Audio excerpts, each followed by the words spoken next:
You have to remember that getting fired for a lot of people is a very traumatic and frustrating experience. Usually, it's not personal.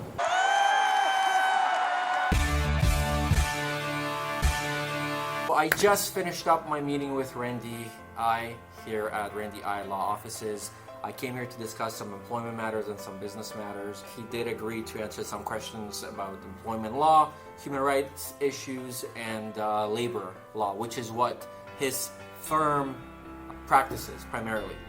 The first question everybody would probably want to know is what happens when you get dismissed or fired? What's the first thing that you as the employee should do? Marcin, you have to remember that getting fired for a lot of people is a very traumatic and frustrating experience. I think the first thing you want to do as an employee is take a deep breath.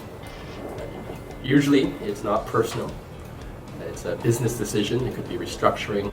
It could be other reasons. And it's always, for most people at least, disappointing, frustrating. There's a lot of emotions that go with being fired. So take a deep breath.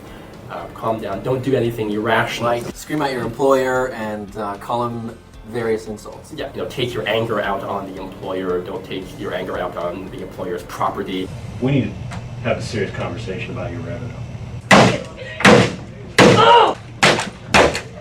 What's going on? Computer virus?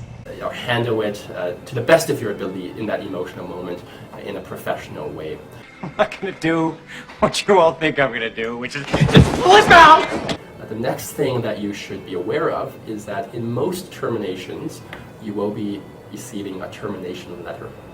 And the termination letter may also contain a severance package. Not always, but often will contain a severance package. And here in Ontario, it will most often contain a document called a full and final release. And I'll say that again, it's called a full and final release. It's a legal document that the employer wishes for you to sign. The reason they wish for you to sign this document is so that you will release the employer of all future lawsuits, complaints, applications.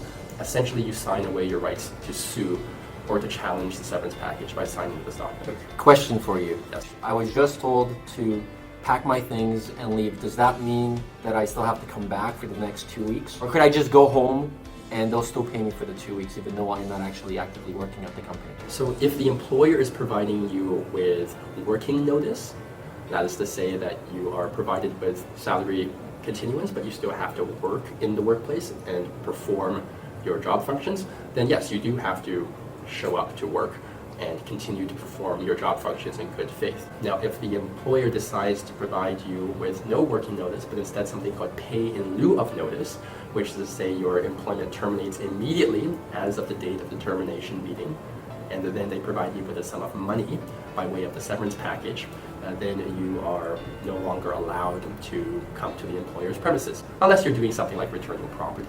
But generally speaking, your term, your employment at this particular employer has ceased. Now you can say you're fired.